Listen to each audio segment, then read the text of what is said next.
Hi folks, today we're going to look at the 4K OTT TV box, which is a Android based TV box which is a 4K compatible, so that's ultra high definition, which means it should be better than your television, because I'm almost certain you haven't got a 4K yet, have you?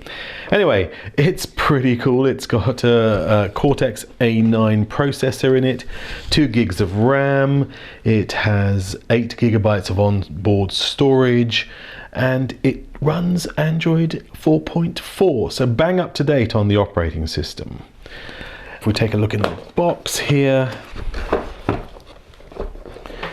the M8 as it's known. I also get confused with, they have so many names, some of these products, you don't quite know which one to call them. So it's an OTT TV box, model M8. There you go, and that's the M8 itself. A couple of USB ports, can you see that? Hope so. A couple of USB ports, HDMI out, Ethernet, AV, optical, and the power. And on the side here, again, don't know if you can see that, an SD slot. There you go. In the box itself, we have a remote control, power block, HDMI cable, and a manual. If you take a look at the manual, back bit is Chinese, front bit is English. I can't say it's the most comprehensive manual I've ever seen. It's okay, it'll get you up and running. I suppose they assume that people who know these boxes know these boxes. I'm not so sure that's true, but anyway, we'll have a go and get it all run up. Now that's it, there's nothing else to say. It's just that box really, so it's time to plug it up to the TV and see how it actually works. I don't have a 4K TV, of course, so we're going to have to run it on a standard TV, but at least we'll get an idea of the quality. So here we are, just to get it going, all you've got to do is to plug it up to the HDMI of the TV, get the power in, stick it somewhere discreet so it doesn't annoy you, and you're good to go. Let's just get it powered up. When the power's on, you'll have this little blue light on the front. It feels fairly cool, so it runs cool, which is a good start, at least in the beginning. I can't feel any heat coming from it, so let's get it powered up. So this is what you see when you first fire up the M8. As you can see, it's Android hidden behind a little UI. They call it the Windows 8 interface. I'm thinking they think big tiles of various colors is enough to qualify for a Metro lookalike. So it's kind of like a clone. Pretty easy to operate. Here, let's just if you get your little remote control and point it, you can move things around. The first thing you're going to want to do is actually Bluetooth your way out of this. So if only because using the remote control is kind of tiresome when you're entering in text and stuff. So I've got an alternative little keyboard here which is running on Bluetooth, which hooks up quite nicely. So I use both of these for just general navigation around. This is perfectly adequate. Just point it towards the screen and do your stuff. Right, so what have we got? Let's have a look. So you have on the online video, you have Netflix, so that's quite handy. It's all set up out of the box like this. We're not doing anything. YouTube. Now here's an instance where it's great to just use this, but if you want to start adding in searches and stuff like that, you'll need a keyboard to make it quick. The other thing that you'll notice about using this box is you really need your Wi-Fi router in the same room. The Wi-Fi router here is next door, and it's a real pain because it's much slower than it should be. And as you can see, it buffers and does all sorts of weird things where it shouldn't do.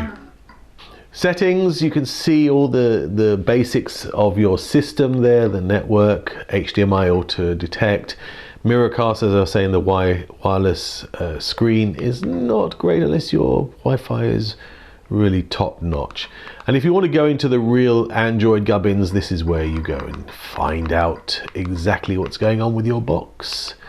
So here we can see it's running Android 4.4.2 and all that kind of cool stuff. you get the full complement of apps that you might want to see. So you got, here are what we got Skype, QQ, which is this messaging service, Miracast and the media center. You have full access to Play Store, and we've seen Netflix before, and Twitter, and XBMC, which is cool, comes in out of the box, which is very, very useful. So as you can see, the picture is pretty awesome. In fact, it's more than pretty awesome, even though over the Wi-Fi here. And it's just great. I mean, it's XBMC is one of my favorites now, because it has, you can install a shed load of channels from all over the place. And the implementation here comes with a lot of stuff already pre-installed, so which makes it even better.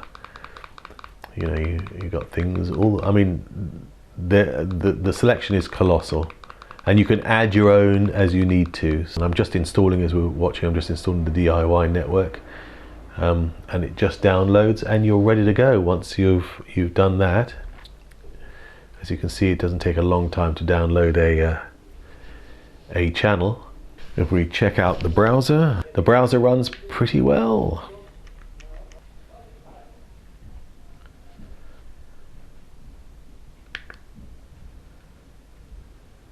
As you can see, it's quite a crisp little browser.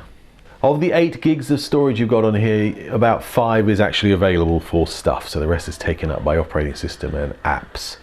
Right, so the rest of it is really just setting up your machine the way you want it, so you can have your own favorites in place. It's really a very nice UI. I do like the UI. It's very simple, easy to get to grips with, and quite crisp, as you can see. I'm not taking a lot of effort to actually get my way around the various bits and pieces.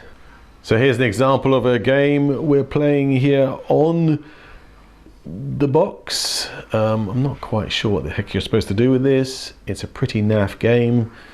Can't remember what it's called now, something like jet ski something, but you're supposed to avoid things, and it's just pretty horrible. But you could get an idea of the graphics. The graphics are pretty alright. But yeah, I won't carry on with that because you get ads every 10 seconds and it sucks. You can load your own games onto the unit via an SD card, so you can slot in an SD card, and if you've got your favorite games and apps that you want to push on without using the Play Store, this is where you do it. Just slot this SD card in there and you can access the APKs, which is a nice touch.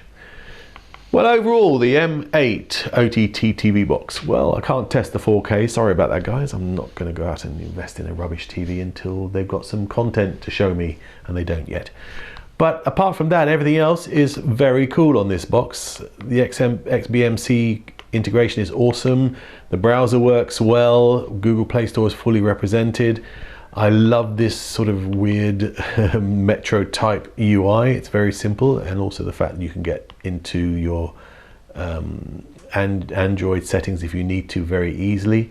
The quality of the video is great. I stress again, however, that you really do need to have your Wi-Fi as close as possible to get the best out of this, especially if you're using things like the wireless connect display Miracast stuff, because the results are not awesome in that respect unless you've got Wi-Fi very close to hand. Overall, definitely the best Android TV box we've tested so far by a long way. The fact you've got the 2 gigs of RAM and the 8 gigs of onboard storage is just part of the story. I think everything else is very well put together. I love the whole package. Excellent product. There you go, the M8 OTT TV box. As usual, if you've enjoyed this video, please like it and share it and subscribe to our channel so we can bring you more cool stuff. Thanks very much. Bye.